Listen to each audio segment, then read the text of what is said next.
octubre, con una exposición con más de 20 artistas, artesanos y aficionados. Y este proyecto de las voces de Castilla y León, como les explicó Lorenzo, que va a estar dividido en 4 bloques, no en 3. 3 son para las provincias, o sea, en cada uno van a estar 3 provincias, como él bien dijo, y al final, el 4.º bloque, que va a ser el cierre en noviembre, se va a transmitir todo lo que se va a filmar y va a haber un gran espectáculo en el Salón Mayor de cantos, bailes y pura fiesta para celebrarnos como castellanos leoneses. ¿Qué vamos a ver hoy? Ya están viendo, hay unos pequeños museos de sitio donde ven ubicación geográfica, objetos tradicionales, la cultura en libros, trajes típicos. Las cantantes van a cantar con trajes típicos. Nosotros tenemos acá en nuestra charla con este traje, que es uno de los 2 trajes, del otro lo tiene la cantante. Está hecho íntegramente bordado a mano, acá por personas de la comisión directiva. El traje charro, salmantino, totalmente bordado a mano. La mantilla también. Esto es parte de nuestra cultura. Y además vamos a tener acá 3 hermosas personas, una de Burgos, una de Palencia y Joaquín desde Salamanca, que van a contar anécdotas y recuerdos para ubicarnos en el espacio y el tiempo desde cuando ellos eran pequeños, las cosas que conocían, cómo eran las costumbres, así aprendemos más. Esto va a ir pasando por todas las provincias. Pero además, al finalizar, vamos a compartir un cafecito con rosquillas salmantinas recién hechas y vamos a mostrarles en ese momento un hornazo. El hornazo no va a alcanzar para todos. El hornazo es una comida tradicional salmantina, es una especie de tarta, pero rellena todo con fiambres hecho con chorizo. En realidad en España se hace con trozos de chorizo, con distintos chacinados. Nosotros acá esto no lo tenemos, lo hicimos con fiambres, pero la masa es la misma y al menos lo van a poder ver. Y las rosquitas sí, son las rosquitas de anís salmantina. Así que los dejamos y que empiece el espectáculo y que disfruten muchísimo de esta tarde. Gracias.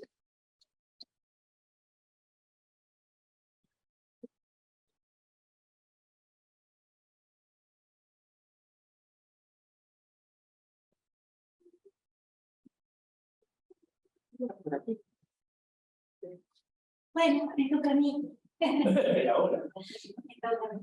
Primero, ya se ha dicho todo, prácticamente se han presentado las autoridades, que les agradecemos al público presente que nos está acompañando para que esto sea posible. Y yo quiero de forma especial agradecer a la Federación de Sociedades Castellanas y Leonesas de Argentina, y en especial a su presidente, la señora Nilce Arroyo Pastor, que ha podido confiar en nuestro proyecto para que hoy podamos estar todos aquí juntos realizando este encuentro.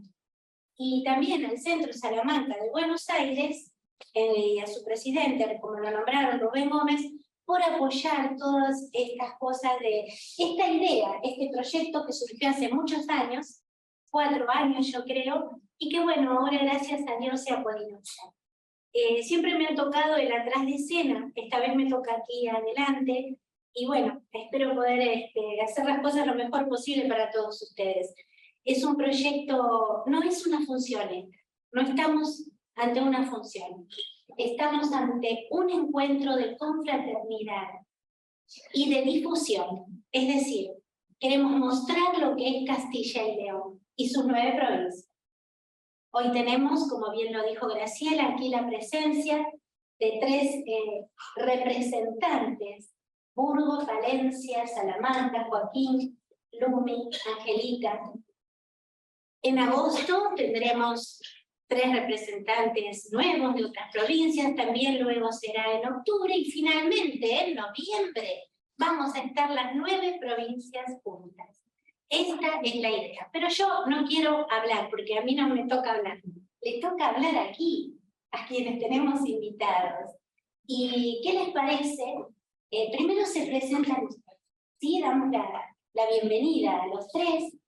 Angelita, hola. Sí, hola, sí. Saludamos.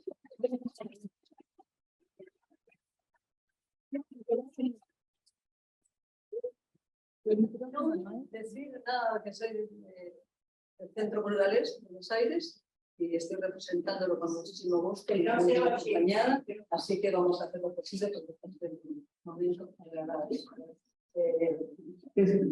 No queremos esperar mucho micrófono. Bueno, muchas gracias a todos y espero que lo pasen bien.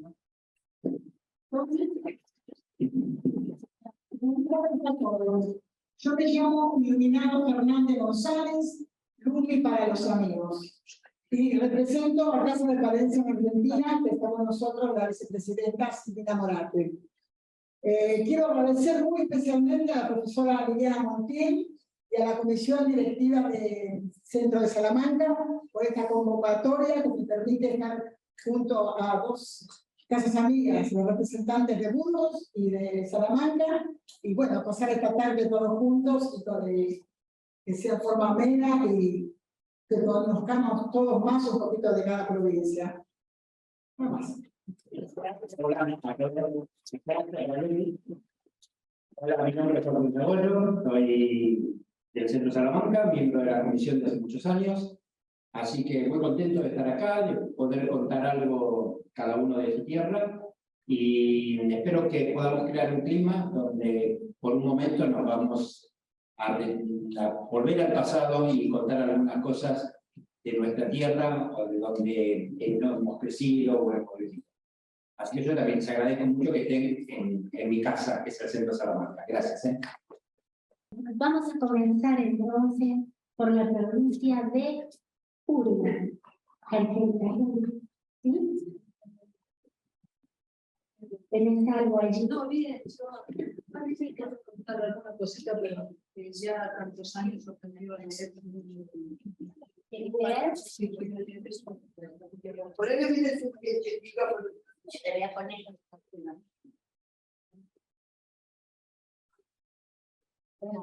sí, que prefiero leer, tengo acá este libro de Castilla y León, justamente que este año se hizo una memoria de castellana leonesa, y bueno, se da el premio Castilla y León, y está incluida mi carta, digamos lo que yo escribí, que me presenté a este concurso. Así que lo que voy a leer, me pongo de pie, así sea.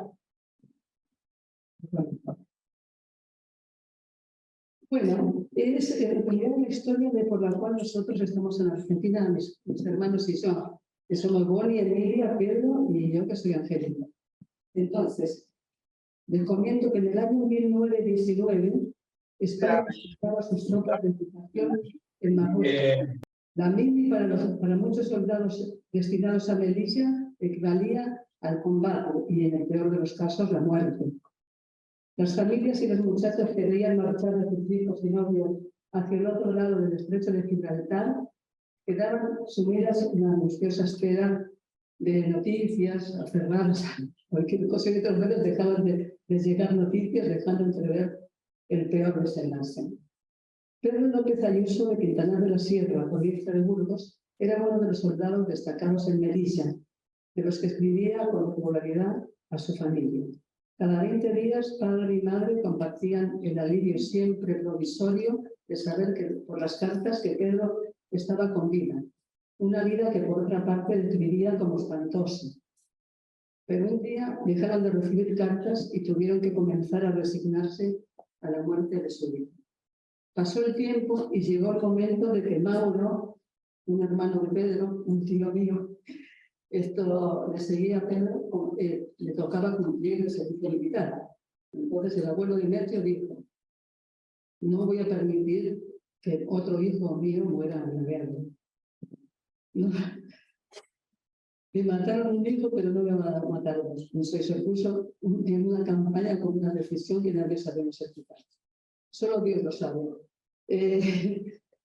¿Cómo consiguió? Hizo para conseguir los papeles de mi tío que tenía que hacer la mili, falso, por supuesto, y un pasaje con destino a algún lugar de América que nadie sabía exactamente cuál iba a ser el destino de Mauro. Lo acompañó el abuelo Demetrio al puerto y se quedó en el muelle desde donde veía el barco alejarse y estaba agitando la mano de despedida a su hijo, tal vez para siempre, cuando de pronto sintió que alguien le tocaba la espalda. Al darse vuelta, quedó cara a cara con Pedro, el hijo que lo habían dado por muerto en la guerra, mi padre. Así que, mira qué historia. Bueno, entonces había encontrado el padre y el hijo en el puerto, cuando iban a despedir al otro. Consideré que es muy importante contarlo porque fue extraordinario. Teníamos de pensar de que pensaba que estaba muerto el hijo y tenía que mandarlo con el. Bueno, el barco dejó en Buenos Aires, dejó a Mauro, al tío que venía, al final pudo venir a Buenos Aires, y allí se quedó. Entre tanto, Pedro se casó en Quintana de la Sierra, con Susana Segura, y tuvieron 4 hijos: Bonnie, Emilia, Pedro y Angelita. Al crecer los mayores, que tenían un sentido de independencia asombroso para la época, lograron que les permitieran ir a Madrid a trabajar en el rubro textil en el que eran expertas. Les fue muy bien, pero no se conformaron con la prosperidad económica. Querían ir a la casa del tío Mauro, que estaba en Buenos Aires, Argentina, que tanta ilusión les despertaba. Inteligentes, trabajadoras y obstinadas lograron el permiso familiar y detrás viajó el hermano Pedro. En Buenos Aires, Bonnie y Emilia regresaron pronto, a los 12 o 3 años, como turistas a Europa. Regresaron al pueblo, Quintana de la Sierra, a visitar a la familia y contaron tantas cosas lindas de Argentina que Angelita, que estaba terminando el bachiller superior en Burgos y era la más pequeña, abría los ojos como platos escuchándolos hablar de los salones de baile, del subterráneo, de guateques, de los veranos en Mar del Plata. También escuchó la historia del viaje de su hermano Pedro a Córdoba, Argentina, y hasta había una fotografía en la sierra rodeado de 2 amigos. Uno de ellos era un muchacho de nombre Teodoro del Valle de Valdivieso, que no le llamó la atención especialmente, pero el destino habló más adelante. Angelita comenzó a soñar con embarcarse también a la aventura de emigrar. Las ganas de seguir el mismo rumbo de sus hermanas se convertiría casi en obsesión. A la negativa del padre seguían los ruegos incansables de la hija. Un día se dio una circunstancia favorable. La prima Lina, bastante mayor de edad, decidió viajar a Buenos Aires. Entonces don Pedro, mi padre, consintió el viaje de Angelines, así me llamaban así, en el pueblo, y la despidió con lágrimas en los ojos. Angelita embarcó en Bilbao, acompañada con mucho entusiasmo y confiada. Tenía 3 hermanos y la esperaban del otro lado del océano, en el puerto más europeo de América. Buenos Aires, Bonnie y Emilia progresaron tanto 2 o 3 años más tarde, volvieron a Europa a hacer turistas. Regresaron al pueblo a visitar a la familia y contaron cosas tan lindas de Argentina, que estaba terminando el bachiller superior en Burgos, y era la más pequeña, abría los ojos como platos, escuchándolos a familia de industria. Las salones de baile, subterráneos.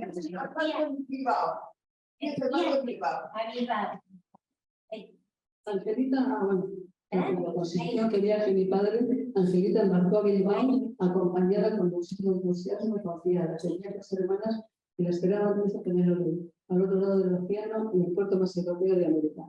Apenas instalada en el departamento familiar de Sarmiento y Pueyrredón, todos conocerán el lugar ese, sí. Sus hermanas anunciaron el programa de su primera salida porteña. Al cabo del largo viaje de Angelita que había comido en Burgos, los hermanos me hicieron saber: vamos a llevarte al centro burgalés. Corría el año 1957 cuando Angelita se integró rápidamente a los hábitos del burgalés, al ser recibida muy bien por todos. Le gustaba mucho el baile, los encuentros de canto, las clases de baile español y el folclore argentino. También había un grupo de mujeres que jugaban a los bolos burgaleses en cancha de tierra. Ella le enseñó primero a Constantina, abuela de Julia Hernández. Vení. Se encariñó mucho y después de jugar la partida de bolos, iban al salón de cartas a tomar el té y a armar la partida de canasta. Vivieron muchas cosas entrañables e inolvidables, pero para definir cómo caló tan profundo en su corazón el centro burgalés, ellos lo llamaban su segundo hogar, todos los burgaleses que decían el segundo hogar. Ya falta poquito, ¿no? Tranquila, que estamos disfrutando de lo que nos estás contando. Bueno, en el año 1897, ¿tocamos? ¿Podemos hacer? De paso. No, está bien. No, está bien. Horacio. Anda.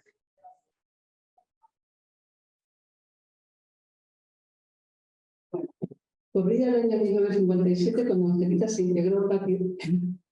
No, ¿verdad? Estoy hablando ahí de la canasta y todo eso, que le llamaban segundo hogar y hasta leído también. Acá.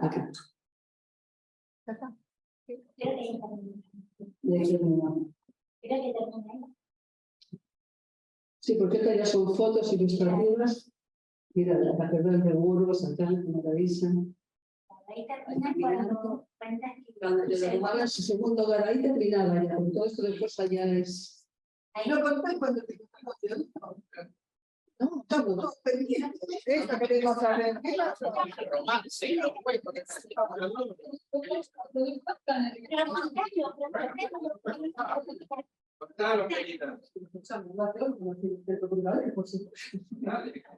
¿Cómo fue?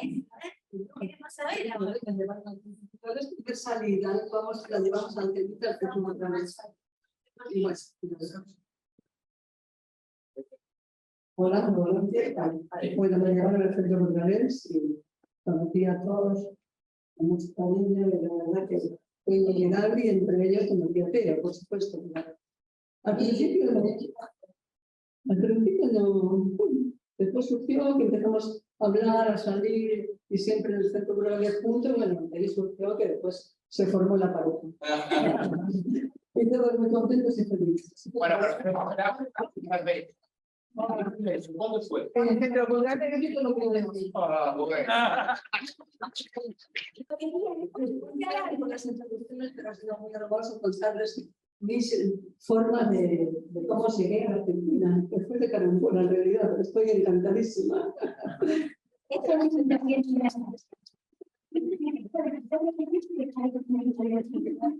Lo que veo de Argentina es una sola y variedad. ¿Y qué tiene? ¿Dos hijos? Tengo 2 hijos, tengo 6 nietos, tengo 2 bisnietas de 3 añitos, así que más tengo que ir. Gracias a Dios por todo y gracias por escucharme.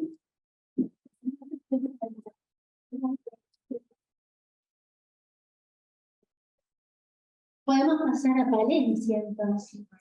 ¿Sí? Palencia, estamos diciendo.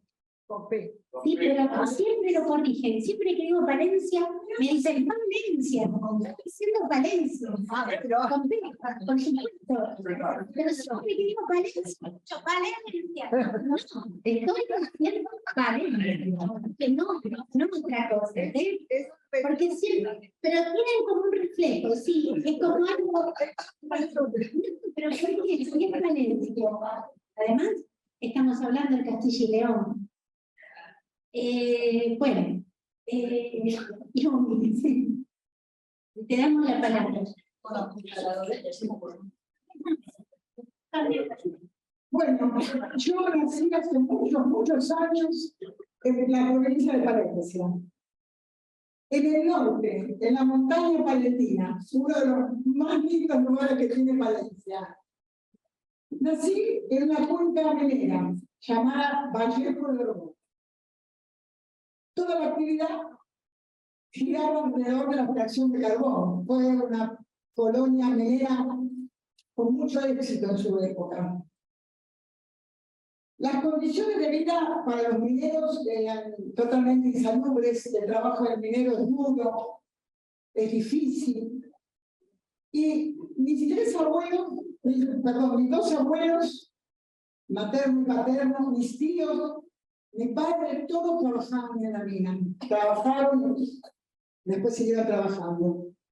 Era la única fuente de ingresos, la única manera de ganarse la vida. Y había que llevar el pan a la mesa. En la España de posguerra, la vida era sumamente difícil. En el año 48 hubo un hecho que hizo un antes y un después en mi familia. Una explosión en la mina de un bolsón de gas grisú hizo que muriera mi tío materno, mi único tío materno, con solo 17 años de edad. Fue algo trágico.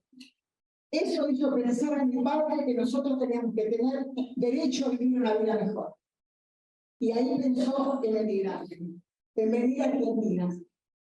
Es así que al año siguiente vinimos a Argentina.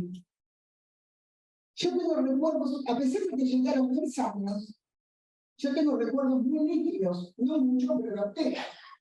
Uno de ellos es la Bocamina. Claro, lugar por donde entraban y salían los mineros, un lugar que había sido terrible para mí en ese momento por lo que se vivió. Tal vez así que cuando volví varias veces a Valencia, pero la primera vez que llegué, lo primero que vi fue la Bocamina. Me acordaba patente de ese hecho, traumático si se quiere, ¿no? Después recuerdo a mi abuela, siempre a partir de ese momento vestida de negro de pies a cabeza, hasta los aros en las orejas eran perlas negras que tenía. Recuerdo la plaza de mi pueblo, la iglesia, Santa Bárbara, que era la patrona de los mineros, y pocas cosas más. Pero recuerdo muy nítidamente cuando llegué a Buenos Aires, un esplendoroso 19 de marzo.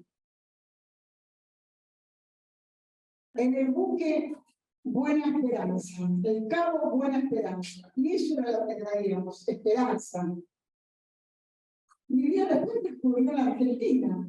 Así que me nutrí de los viajes, me nutrí de toda la familia que quedó allá, que quedó, después se emigró a otros lugares de España, pero me nutrí de lo que me contaban mis padres, de lo que leía. Siempre realmente me ayudaron a mantener esas raíces vivas, el amor a mi lugar.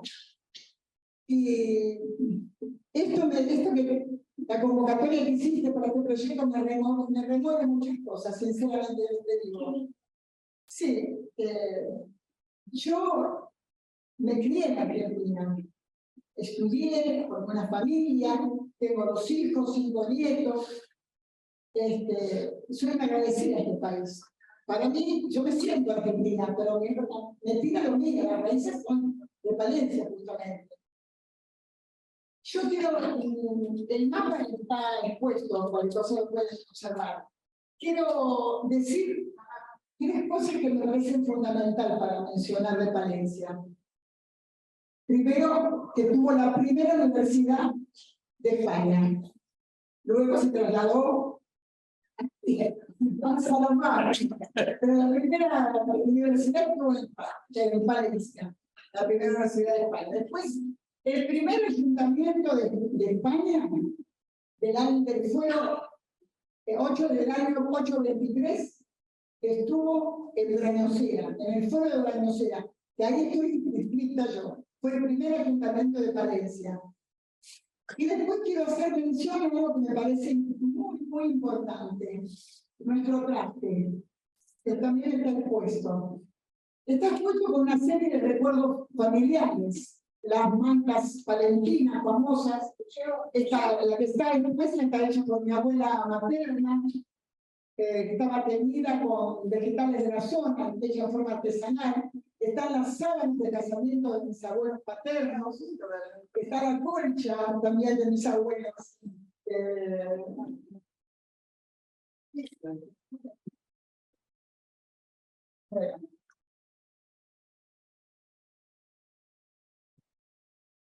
Exacto, sí, lo podemos Mi contar que es un traje muy antiguo, por eso no se pudo lucir. muy parecido. Puesto, digamos. El traje palentino tiene una singularidad única en España, no la tiene ninguna provincia de España, la banda dorada. La banda dorada fue otorgada en 1378 por el rey Juan, cuando Valencia fue asediada por las huestes del duque de Lancaster, hijo de Eduardo III de Inglaterra, cuando la gente armada de Valencia estaba en otros lugares. Entonces salieron las mujeres palentinas a defender la plaza, a que no pudieran entrar a la ciudad. Lo lograron. Entonces, en mérito a esa valentía, el rey otorgó este derecho de usar la banda dorada. Esta banda dorada no luce actualmente en las mujeres palentinas y todas las fiestas tradicionales por un orgullo, porque realmente es algo que las distingue. Bueno, hay otras cosas también, el acta de la creación del fuego de Brañosera, del ayuntamiento, y bueno, ya lo van a poder observar.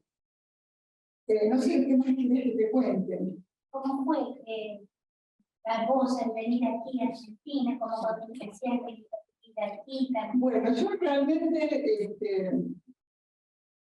me crié feliz. A pesar de que no tengo familia, porque mis primos, mis tíos, mis abuelos habían quedado todos en España, yo tuve una infancia feliz, una adolescencia feliz. Pude estudiar, pude hacer lo que quise, pude desarrollarme como persona, como profesional. Y eso realmente es invalorable, ¿no? Yo soy muy agradecida. Es más, cuando mis nietos me preguntan, abuela, me preguntan sobre Valencia, siempre, quiero leer textualmente lo que les digo. Me preguntan, abuela, ¿vos de dónde sos? Yo siempre digo, Valencia con P, o Valencia con P, somos castellanos. Yo les digo, soy de un lugar donde la tierra es seca y los inviernos largos y fríos, donde los lugareños no parecen muy amistosos, donde las tierras secas da de comer a los mejores ganados que hacen que nuestra gastronomía sea de la mejor, donde los inviernos fríos dan lugar a los mejores paisajes cubiertos por la blanca nieve, donde la gente poco amistosa, una vez abierto su caparazón de tierra castellana, comparte todo lo que tiene, y donde su inmensa cultura está entre las calles con refranes y dichos. Soy de un lugar llamado Valencia, pero todos ustedes pueden llamarlo paraíso. Vamos.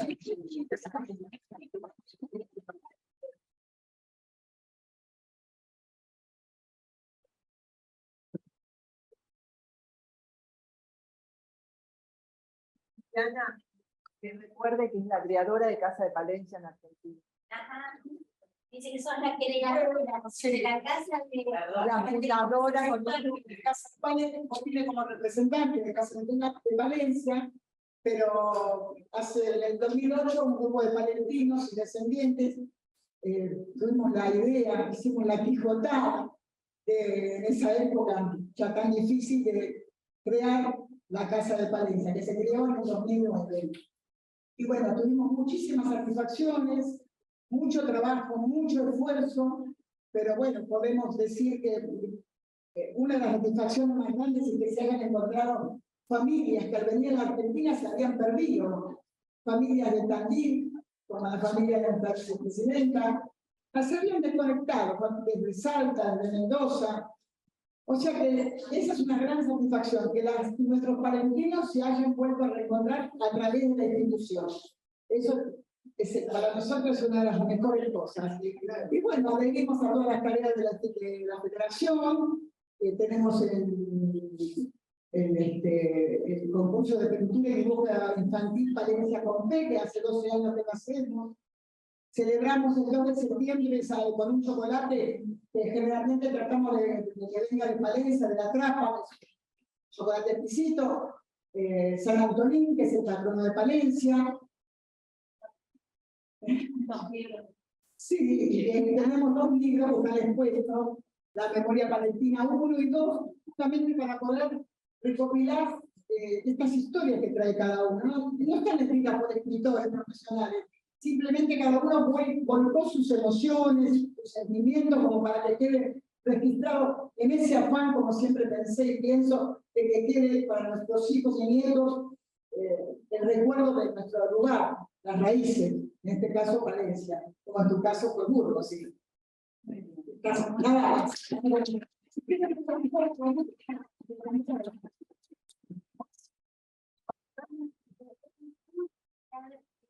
Segundito, porque tenemos la música y los bailes valencianos.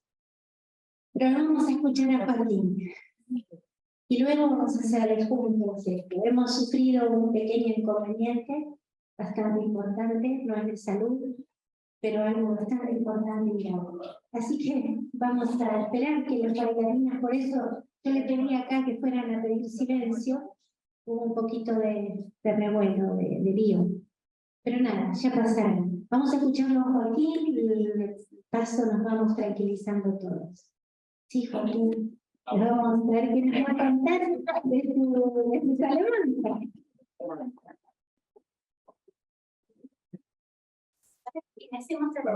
Hola gente a todos. Bueno, ya me presenté antes, mi nombre es Joaquín. Discúlpenme que me pare, pero mi defecto de docente hace que esté siempre parado frente a los alumnos hablando y como que sentado no puedo hablar, no puedo dirigirme hacia ustedes. Bueno, necesito la colaboración de todos ustedes para que yo me pueda retrotraer un poco a mi niñez. Han pasado muchos años, pero todavía tengo algunos recuerdos que, a decir verdad, no sé si en mi memoria aún perduran todo lo que les voy a contar, o porque los mayores me fueron contando lo que hacía de chico, y yo me parece que lo viví, y estoy convencido de que lo que les cuento es lo que sucedió cuando estamos, ubíquense, en la década del 40. 1940, recién Lumi hacía mención en qué momentos estaba España. Yo soy de un pueblito, del pueblo de Barroco Pardo, todos le decimos Barrueco, que está aproximadamente a 92 kilómetros de la ciudad de Salamanca. Prácticamente dirigida, así como vemos en el mapa, al oeste, y casi estamos, por decirlo de alguna manera, si no fuera por el duelo de por medio, estamos en Portugal, prácticamente. Con lo cual, la topografía que recién comentaba Lumi es exactamente igual. No hay el verdor, aun cuando hay en otros pueblos como la Peña de Francia. Un pueblo de tierra seca, donde mis primeros recuerdos que hay de ella son, y de eso quería hablarles, los colores. ¿Qué colores recuerdo de un chico de 3, 4 años que estaba caminando por un pueblito, piensen, de 500, 600 personas, no más que ellos? Y en ese pueblo, como todos, hay nombres y sobrenombres. Yo era Joaquinito. ¿Por qué Joaquinito? Porque mi papá era Joaquín y mi abuelo, don Joaquín. Entonces yo heredé el Joaquinito, que era el más chiquito que estaba por ahí. Y con otra característica aparte, mi abuelo, que había sido muy prolífero, había tenido 11 hijos, 9 varones y 2 mujeres, con lo cual siempre se decía que era un agraciado, porque en los pueblos, al nacer un varón, ¿qué nace? Fuerza, brazos para trabajar, que era lo que realmente en esos momentos se precisaba. Un pueblo netamente mucho más ganadero que agrícola, porque la tierra, y ahí vuelvo con los colores que yo recuerdo de mi pueblo es el primero, el marrón, porque era todo tierra, y la piedra que era gris. Entonces mis primeros recuerdos de colores son el marrón y el gris. Y con eso vivíamos, porque no hacía falta salir mucho del pueblo para darse cuenta de esos colores. Las casas estaban hechas de madera, marrón, de piedra, gris. Y esas casas, que generalmente tenían una planta baja, digámoslo así, algunas tenían un piso superior, pero una cosa que a mí siempre me llamaba la atención, que esas casas tenían una puerta, generalmente en el medio, grande, que estaba partida en dos. Una parte de arriba, una parte de abajo, que nunca de chiquito sabía, pero yo pasaba por abajo, era lo que recordaba. Y también recuerdo que en la puerta de la mayor parte de las casas estaba el pollo. No es el pollo nuestro. Era un banco de piedra donde de alguna manera era donde se realizaba toda la actividad social, por decirlo de alguna manera, porque después de las tareas, el campo sobre todo, los hombres iban al bar a tomar su copita de vino y jugar, y las mujeres se sentaban en el pollo a bordar, a tejer, un poco lo que decía Graciela, con esos colores, pajaritos y demás que había y que era frecuente, y si no era un momento de que realmente era el momento social donde las mujeres, después de hacer sus tareas en sus casas, se reunían en el pollo, como yo les digo, que aún hoy en día todavía perduran en esto. Y las calles eran igual. Las calles había piedra, no recuerdo algún coche por ahí, a lo mejor el veterinario o el médico tendría un coche, pero no tengo un recuerdo de eso, sino que todos íbamos caminando. Y yo, como les comenté antes, mi abuelo había sido muy prolífero. Yo nací siendo el último nieto de don Joaquín. Así que de alguna manera era un poquito el juguete de todas mis tías, de mis tíos, que eran mucho más grandes, y también los primos más cerca tenían ya 2 o 3 años más que yo. Así que yo me movía en el pueblo como si nada, iba y venía, y de alguna manera era un juguete para muchos, porque me llevaban a todas las actividades que ustedes se puedan imaginar que se hacen en el campo. Si era la época de la vendimia, iba a cortar uvas, pero después también me descalzaban y me subían a donde estaban todas las uvas para pisar las uvas y hacer el vino. O me llevaban a la siembra o donde fuere. Es decir, que permanentemente yo estaba de alguna manera, mis juegos, no tenía juguetes, a decir verdad, sino que yo era el juguete de todas las actividades que los mayores hacían, y eso hacía que de alguna manera no tenga recuerdos de juguetes que haya tenido de chico, pero eran vivencias que los mayores me ayudaban en todo esto. Y esos colores de ese marrón y de ese gris, que los tengo siempre muy presentes, aparte del cielo celeste, porque era una zona también no era muy luminosa, por decirlo de alguna manera, el invierno era muy frío, y otra vez la madera era muy importante porque era lo que daba calor a todo eso. Pero aparte de los colores, otra cosa que recuerdo de chico eran los sonidos. Es decir, los sonidos, yo no tenía relojería, por supuesto, estamos hablando de la década del 40, y había algunos sonidos que sí me llamaban la atención y que a mí me marcaban el tiempo, que ahí comencé a observar o a darme cuenta, sin que nadie me lo dijera, cuáles eran esos tiempos. Si me van a permitir, yo les voy a hacer algo.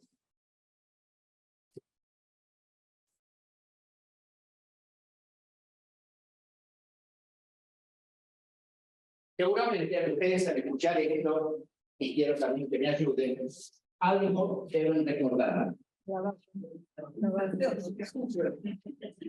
Es auténtico, ¿eh? Pero había también otro ruido que pasaba por mi calle.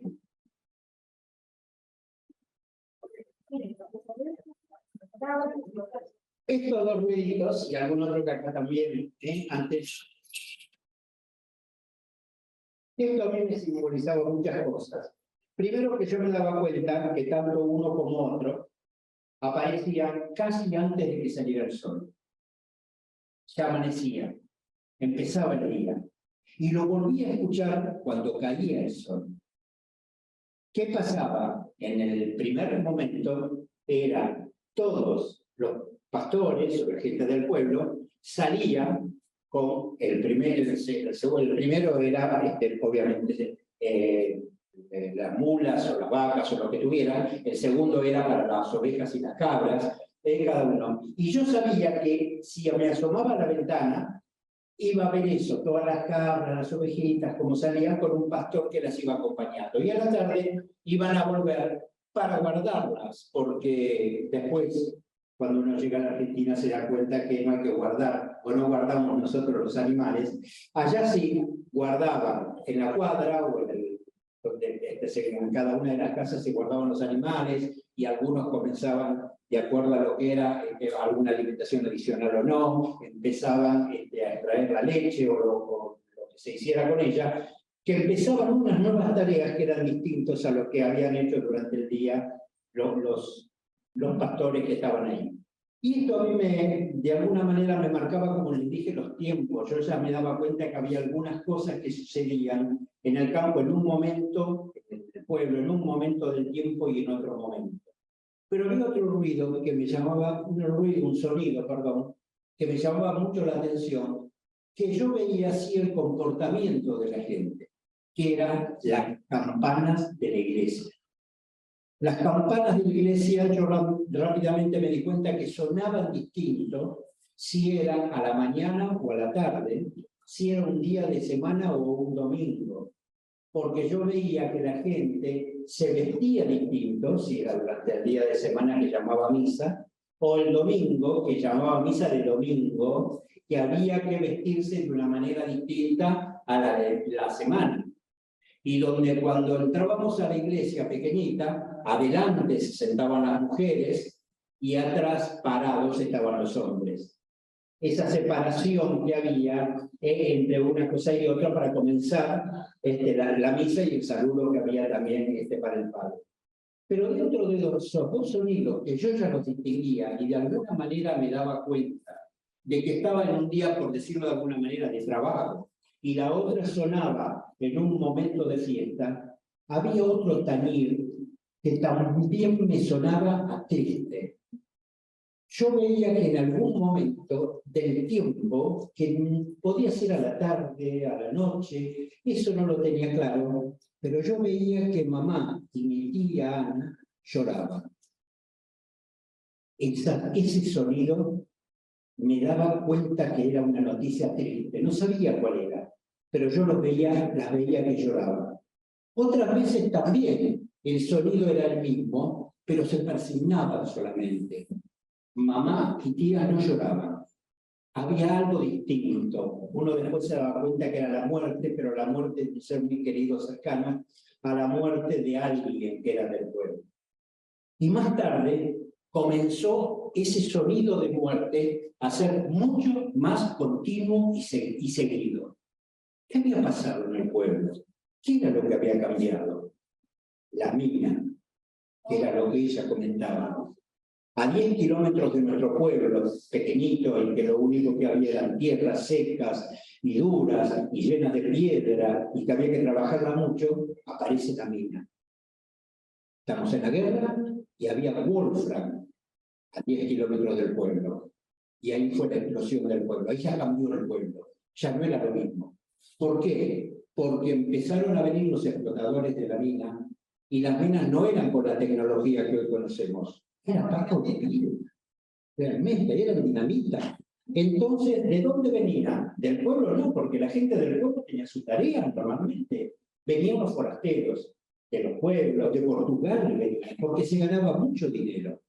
Pero en esa vida que comenzó a surgir, cambió totalmente el pueblo. ¿Por qué? Porque a los forasteros había que dar un lugar. Entonces, algunas habitaciones lo alquilaban para estos forasteros. Pero los forasteros no se convencían con eso, sino que el bar que había, el único bar que había de patricios, el bar de patricios, ya era insuficiente. Y el bar de patricios era nuestro, era de los de Barruecos. Consecuentemente empezaron a aparecer otros bares. Y esos bares, los obreros que estaban trabajando en la mina, pedían algo más que una bebida o un café, pedían música. Entonces, en la parte de arriba empezaron a aparecer los salones de baile. Pero no bastaba para los forasteros esto. También estaban las mujeres que le daban alguna que otra alegría. Entonces, afuera del pueblo, en la entrada del pueblo, aparecieron algunas otras casas con estas mujeres que hacían su profesión y le daban alegría a los obreros. Pero ¿qué pasaba? Y por eso era el taller tan triste, por los derrumbes que recién estaba comentando Iluminada, que eran muchos los muertos que se producían, porque la tecnología que se usaba era tremenda, horrible. Entonces estos sonidos eran los recuerdos más nítidos que yo tengo de que todos estaban marcando de alguna manera una distancia en el tiempo, una distancia, una alegría o una pérdida, y esto hacía que también el comportamiento que yo veía en la casa sobre todo se produjera. Había además lo que llamamos la plaza, pero la plaza no es la plaza nuestra con árboles verdes y flores y demás. Una plaza seca, donde obviamente estaba la iglesia de un lado, la alcaldía del otro, algunas otras casas de un punto a otro y algo seco, gris. Pero ahí pasaba toda la vida social, porque servía para el juego a la pelota, porque servía para las ferias. Barruecos, mi pueblo, es un pueblo que aún mantiene, es netamente una feria ganadera. Como les dije antes, por la tierra, por lo que era, no es una buena agricultura. Es una tierra netamente ganadera. Consecuentemente, todas las actividades, o las mayores actividades, se hacían en la plaza, donde todos, de una u otra manera, les gustaba participar, y allí íbamos.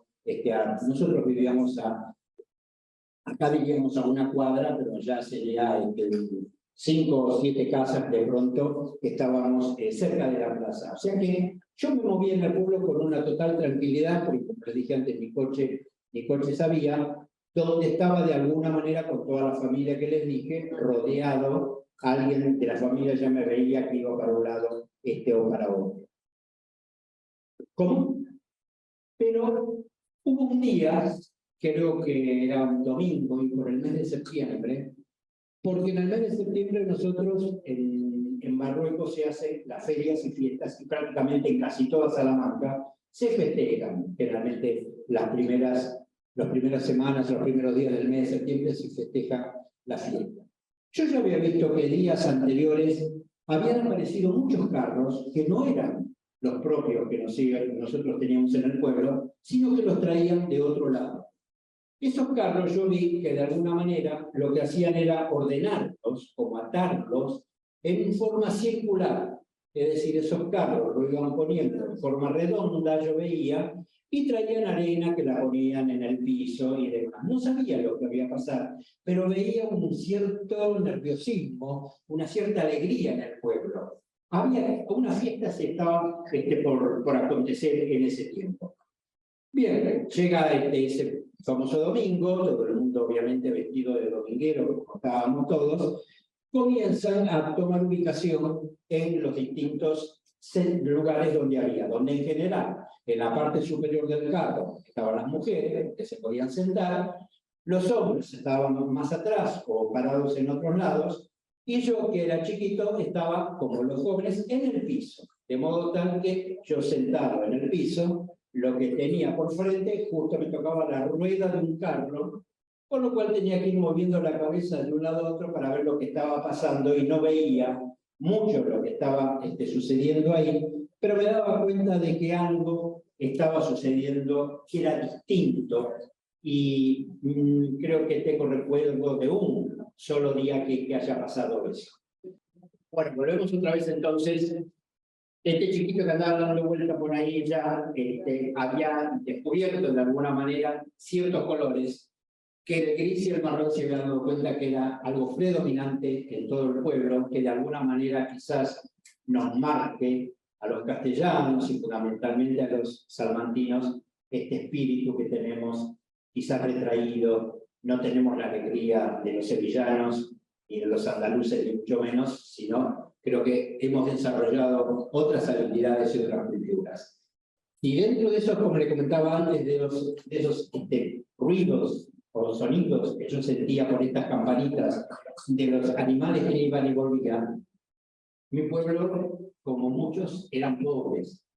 Y si bien había muchas ovejas y muchas cabras, porque daban de alimentación, mucha parte de la comida, igual que los chanchos, la parte de la comida, toda la gastronomía era el producto de lo que teníamos a mano, lo único que había era una sola persona tenía en el pueblo, que era la pianita, una vaca.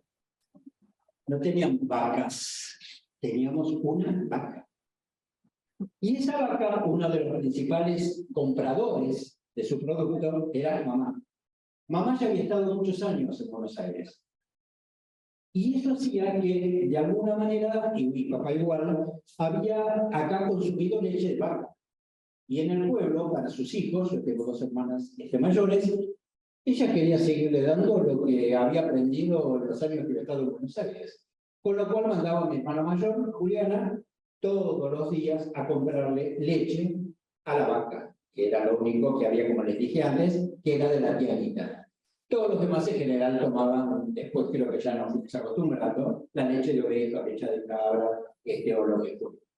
Esto hace que, de alguna manera, yo también ya distinguía animales, y ahora volvemos un poco a lo que le dije, la fiesta esta que yo estaba viendo, que se iba produciendo en la plaza, y habían puesto los carros de una determinada manera, y la gente se había vestido de una determinada manera, y se notaba una cierta algarabía de lo que había en el pueblo, pero no sabía bien de lo que pasaba. Yo desde abajo, ahí sentadito con esa rueda que me molestaba, veía que pasaban algunos hombres con unos trajes de muchas luces, muy coloridos, y daban toda la vuelta de lo que yo veía y la gente los aplaudía, y le gritaba ole y cosas, que eso hacía junto con la música de una orquesta que habían traído, que estábamos plenamente en una fiesta. Eso era lo que yo desde abajo veía, que casi le tenía que dar de la cintura para abajo, no llegaba a ver todo, porque la rueda esa me molestaba. Estaba todo muy bien hasta que en un momento determinado yo noto que la música cambió. Ya no era tan festivo, sino que era una música como electrizante, como que le estaba marcando al público algo iba a pasar, alguien iba a aparecer. Algo se había roto en ese momento alegre que había pasado. Y en ese momento yo veo que aparece un animal que yo no lo había visto nunca en el pueblo. Porque yo había visto todos los animales, había visto las ovejas, las cabras, las mulas, había visto la vaca de tía Danita, pero yo no había visto, era una bestia, con un color negro, brillante.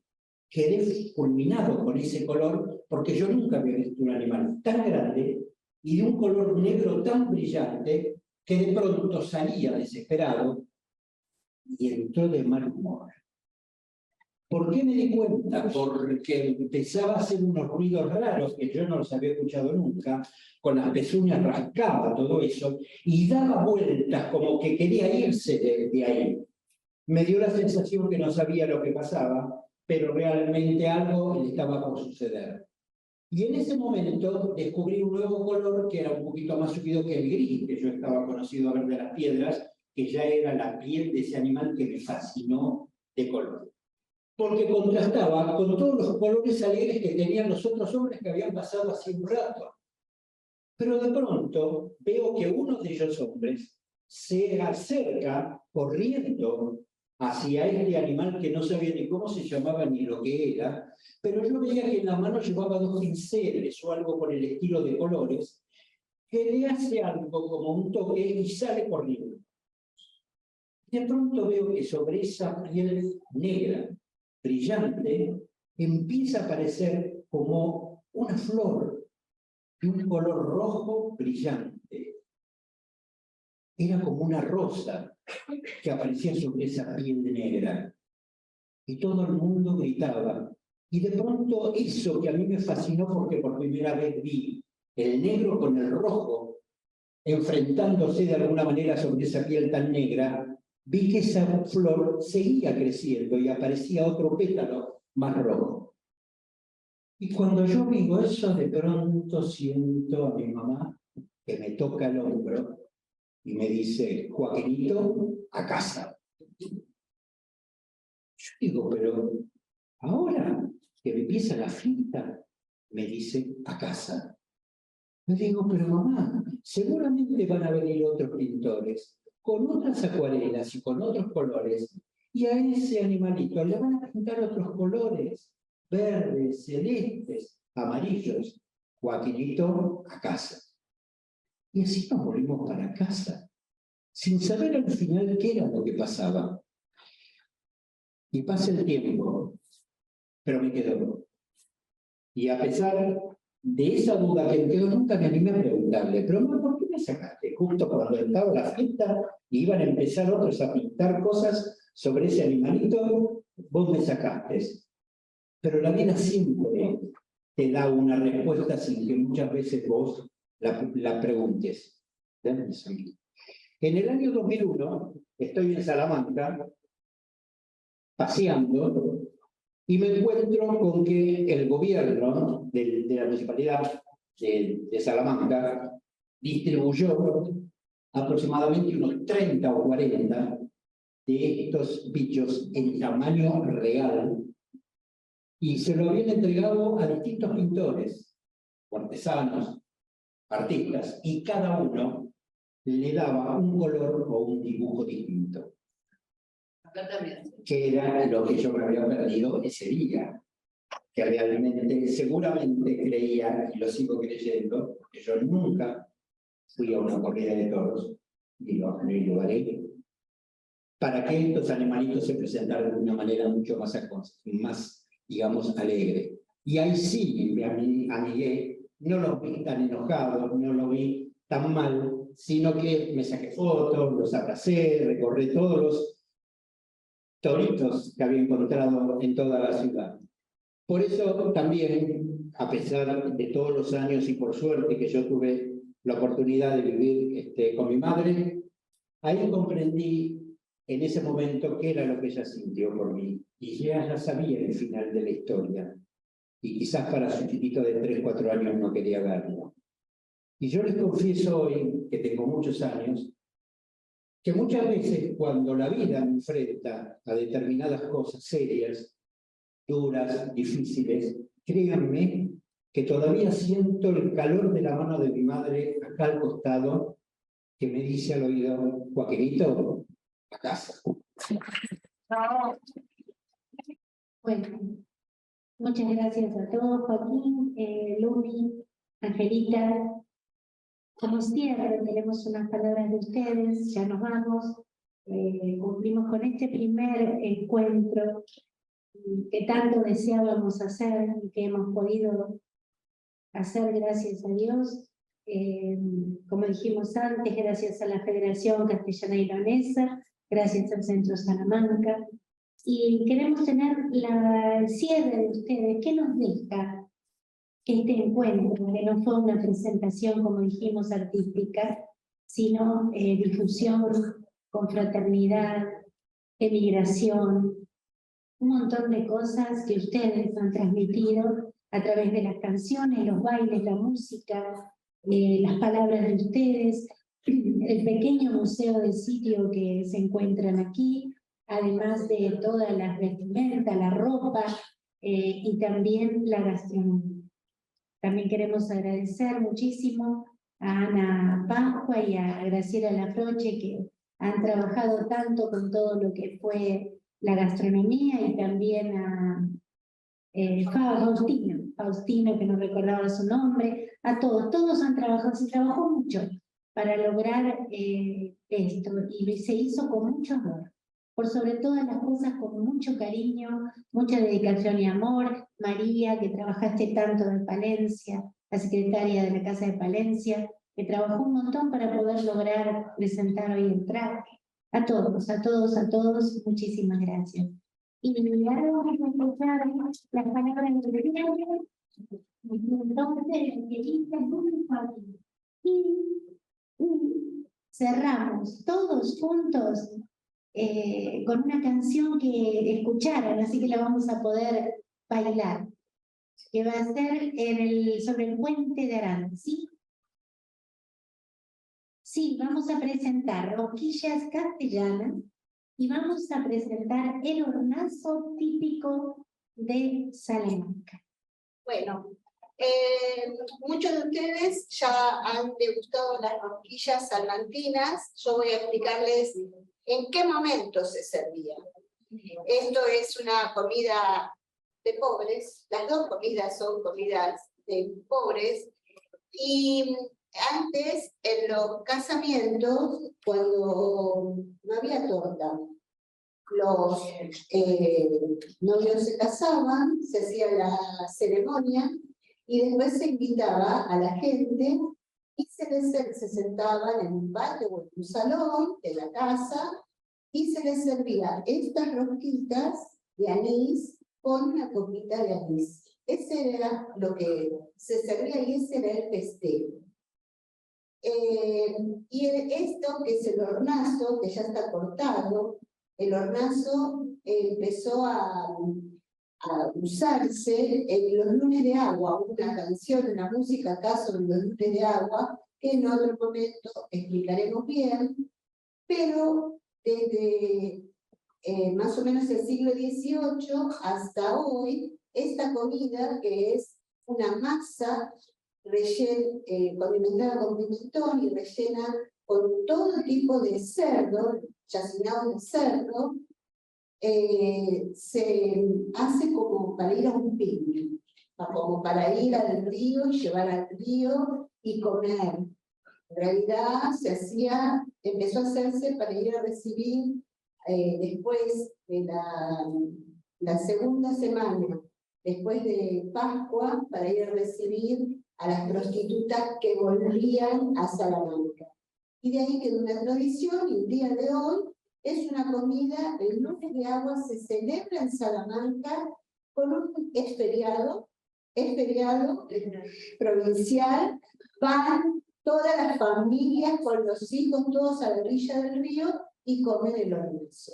Ahora vamos a pasar de vuelta con rosquillas y un poquito de hornazo. Al menos así saben algo de la gastronomía muy, muy tradicional salmantina. Muchas gracias. Las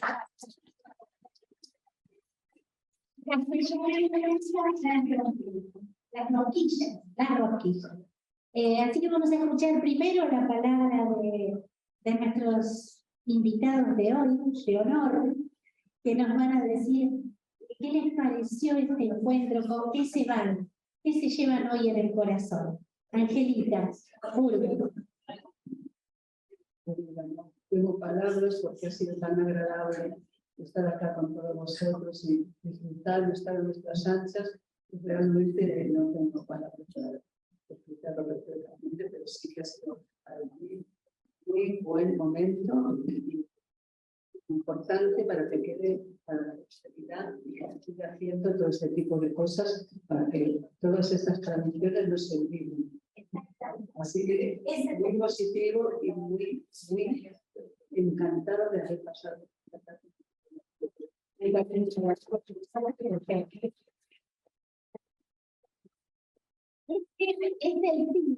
lo decimos a todos, es decir, el patrimonio cultural inmaterial, que es lo que mostramos hoy.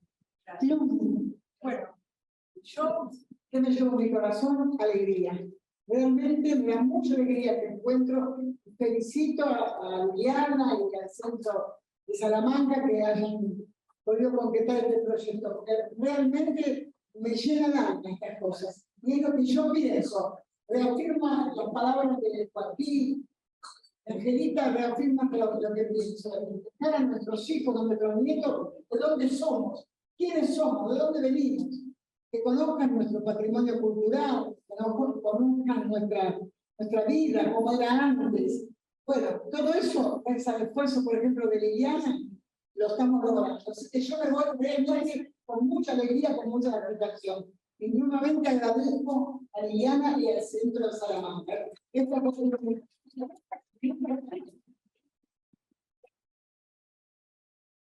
Bueno, yo simplemente muy contento, pero por haber, de alguna manera, creo que todos estuvimos recordando un poco el pasado, pero tenemos que vivir el presente y el futuro. Que esto, de alguna manera, lo podamos transmitir casi todos para que vean el origen del cual nosotros venimos y de dónde partimos, y que en la vida creo que uno va avanzando a fuerza y a esfuerzos que uno va haciendo, y que también la Argentina ha brindado la oportunidad a nosotros de desarrollarnos, que venimos de unas formas de trabajo y de las necesidades que en ese momento había. Así que quizás mi legado es que tenemos que tomar todos el compromiso de esto, continuarlo, estas actividades, y no solamente eso, sino de atraer a gente más joven para que sepa realmente y para que colabore en estas casas, muchas de, algunas de las que están aquí, ya centenarias o más, que hay que seguirlas manteniéndolas con las puertas abiertas, porque eso me parece que es cultura y educación. Gracias.